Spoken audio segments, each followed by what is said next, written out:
Hello and welcome to a new Vanguard Zero video. So it's been about a day since the new set and season and everything started, and I just wanted to give a video to give my general thoughts and updates on a lot of different things, because as I mentioned previously, this new set has added so much to the game in terms of features and stuff that I wanted to just give like a general roundup of what I've done so far, what my thoughts are, and what my plan is going forward. So there's going to be little bits and pieces of advice. A lot of the stuff I'm going to mention is going to warrant its own video, but a lot of this is going to be just focused on me building my deck and angel feathers and stuff, and so on and so forth. So first of all, I've done a lot of character fights. In fact, I actually have enough to do another one, so I'll do that now.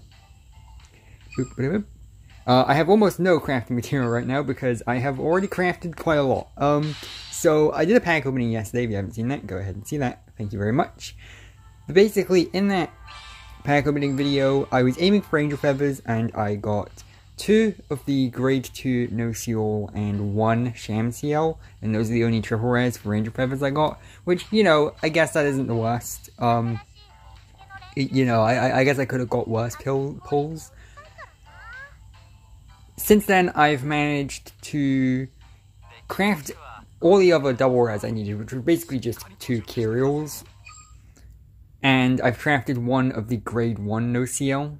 So if we go to Angel Feather, over here, you know what, let's go like that. And then let's go like that to filter it through. Like so, and now you can kind of see what I've got. So, yeah, I've got at least 1 copy of every card now. I'm not showing the rares in the commons because I have all of the rares in the commons, so you can kind of just, you kind of know what that's like already. We're just focusing on the actually important cards. So I know some people who already have a full playset, but you know what, that's fine, I can live with that. My focus here is just going to be finishing Angel Feather. From now until the indefinite future, I want to finish Angel Feather.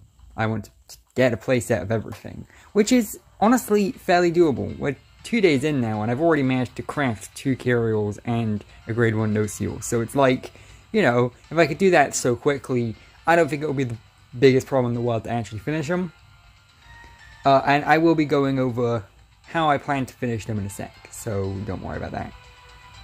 So, you know, I'm not doing too bad in terms of angel feathers. They are probably at this point my most completed clan, I feel like, because literally the only thing I need from this point on are triple rares. Whereas I don't think any of the other clans I need, like I think for all the other clans I do still need double rares and stuff. I might check that in a sec. So there is that. I've been playing around with angel feathers. In fact, I will show that off. This isn't going to be a deck profile video, but I'll show you what I've been using so far.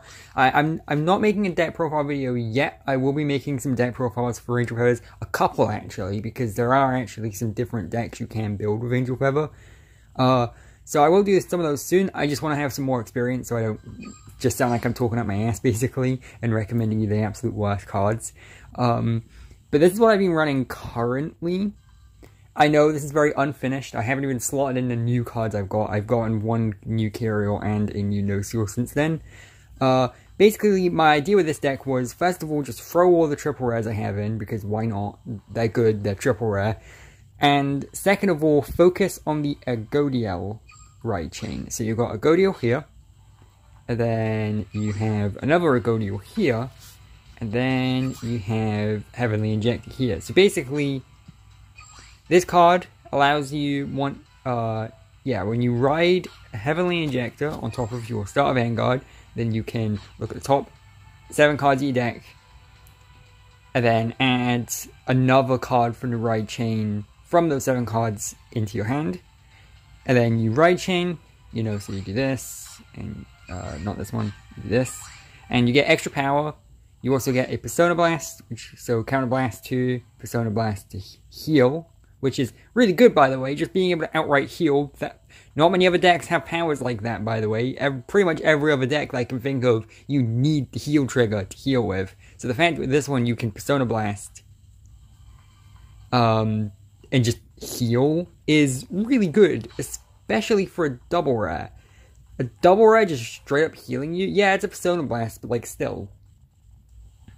Okay, so what else have I been doing? So yeah, you want to focus on the right chain. At least that's what I've been doing. And then this card is a really good starter Vanguard for the right chain. I know there's another starter Vanguard that's basically Lozenge Magus, but I think it fits with the Shamsiel deck more. Because whilst I do have a Shamsiel in here, it's not a Shamsiel deck. It's a Godiel deck. And also, this card here, as well as Heavenly Injector, they allow you to switch cards out from your damage zone once you ride over them. So, and that's the biggest mechanic of Angel Feather. The biggest mechanic of Angel Feather at this point in time, both decks, the Shamsiel deck and the Godiel deck, heavily focus on you being able to take cards in and out of your damage zone. And the reason it's important, because you have Million Ray Pegasus and 1000 Ray Pegasus, and these cards gain power, a significant amount of power actually, every time a card enters your damage zone. So if you're putting cards in and out of your damage zone, then you can basically buff your back row, and that's why I'm running stands. I know stands probably aren't the best thing to run at the moment. I used to run crits, but now I've been testing out stands. Like I said, this is just me testing out Angel Feathers. This isn't a deck I recommend. This is just the one I've been using to test out the clan for now. I'm going to be mixing and matching things as I go. Like I said, this isn't a full deck profile. But basically, the idea, the plan, is to try and get No Seal out, try and get the ride chain achieved, so on and so forth, so that I can get these Pegasuses out on the back row, buff them massively by just switching cards in and out of my damage zone, and then attacking with my front row, standing my front row again so that I can boost with my back row and get more attacks in. Because Angel Feather's draw power is alright. I could definitely see why people would want to run 9 draws. In fact, 9 draws is still probably the safest way to go, but I still think Angel Feather's biggest weakness at the moment is just outright power. And also their ability to not really defend their rare guards. If you use someone like Kagero or Narukami against Angel Feather, they're just kind of fucked. There's not much they can really do about it. So if you're someone who just wants to know what the counter for them is, there you go. Just get rid of their rare guards and you'll be fine. But I think pushing on that offensive definitely could give them advantage. I don't know if crits are better or stands are better, but that's what I'm running right now, just as a test thing, just to see. Again, that's not a deck profile, that's just what I'm currently using right now to see whether or not it's good. So that's the deck I've been using, and I'll be updating it as time has gone. I have made Gold Paladin, Narukami, and Great Nature for the story missions and stuff, because they require you to do character fights and things to progress and grade up. I've graded up a lot. You want to grade up as fast as possible, because basically when you grade up, they reset your stamina back to the full amount of 115. Which means you can do more character fights. So basically, over the past day or so, I've gotten into this pattern of doing all my character fights to spend my stamina, and then doing whatever grade missions I have, and then letting the stamina and then that will reset the stamina and give me a bunch of rewards and stuff, and then doing more character fights. And that's how I've managed to craft 3 carryovers and an O-Seal in the space of like 1, maybe 2 days. Like, just that quickly. So, I would recommend that. Whichever deck you're building right now, do that. Do the story stuff.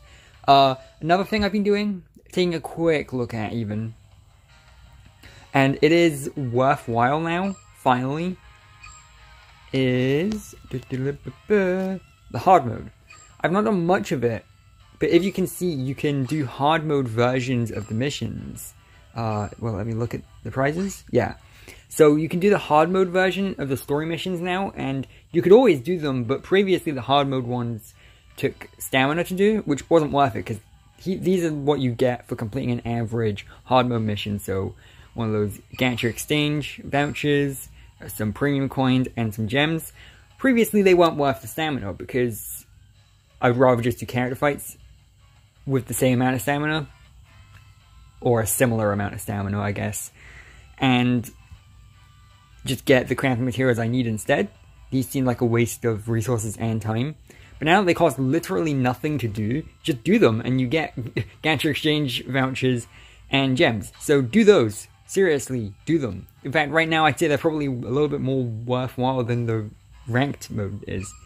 Because I haven't done much of the ranked mode. I kind of want to do a full video talking about this next thing I'm going to mention. But I need to research it more. So actually, anyone in the comments who wants to help me, go ahead and let me know what your experience on ranked mode has been like, especially pertaining to VP farmers. Because I've only played a handful of ranked mode matches, not enough to get any kind of consensus, but I have definitely fought VP farmers. In fact, I've fought more VP farmers than I haven't. I did like 5 or so matches, 6 maybe, and at least 4 of those were against VP farmers. So I do want to do a video in future covering how the new update and everything has affected VP farming. And of course, I'm gonna need to do more research so I can accurately get data and results and stuff. So if anyone in the comments wants to help, just put down in the comments and go, I've played about this much ranked mode, and this is the amount of VP farmers I've fought. And that would help massively, because then I can get a consensus as to how many VP farmers people are fighting on average.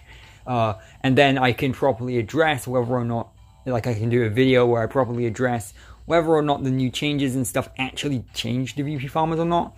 Because I think it's a more complicated issue than everyone seems to think it is.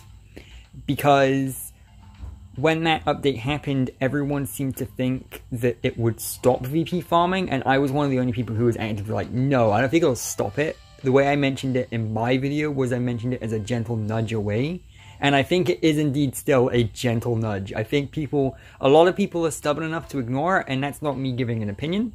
That's me giving like a fact. Like, I think people who really want to VP farm are going to ignore the gentle nudge, run 9 crits, and hope they can get enough attacking to gain any VP farm. But again, that's something that's complicated enough to deserve its own video. Like I said, this is just a general sum up, so I'm just going to leave that there for the VP farming stuff. And as you can see, I'm only at rank 1, so like I said, I've not been playing much.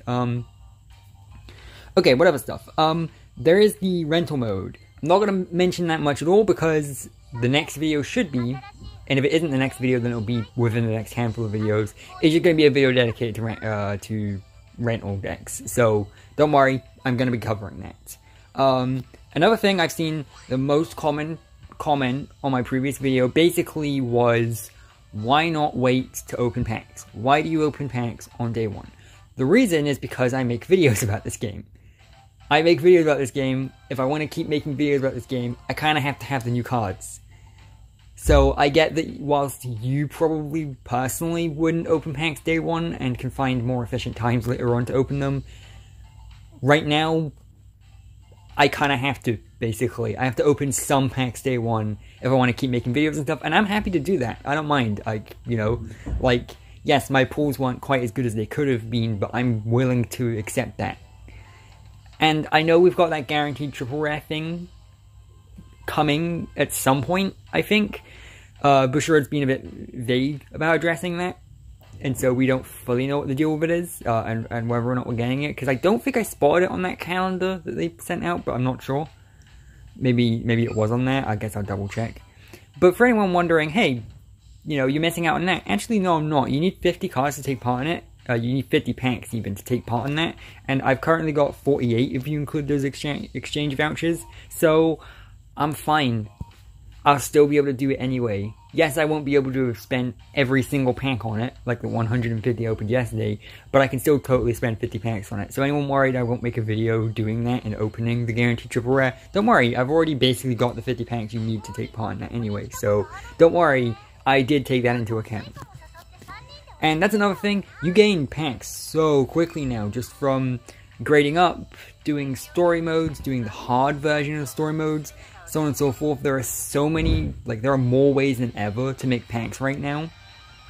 It's, like, kind of insane. So, there's the gacha exchange vouchers there. I was just doing that to exchange those in. And speaking of that, I've got a lot of VP. That's just how many character fights I've been doing.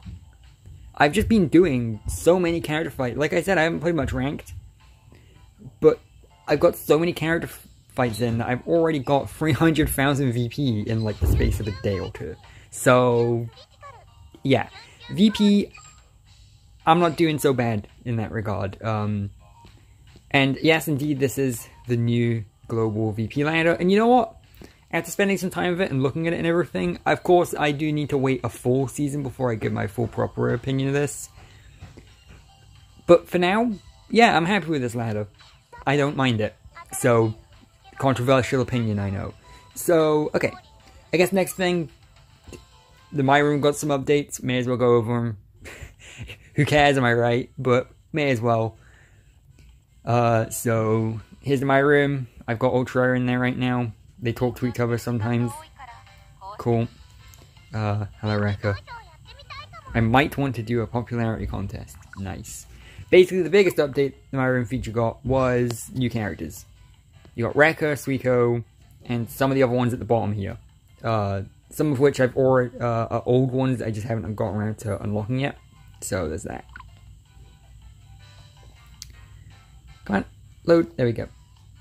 And that's basically everything. I guess it's the skins, but I actually haven't decided whether or not I want to buy the new skins yet. I've got a lot of V-medals and everything. If I go into the item exchange here, come on.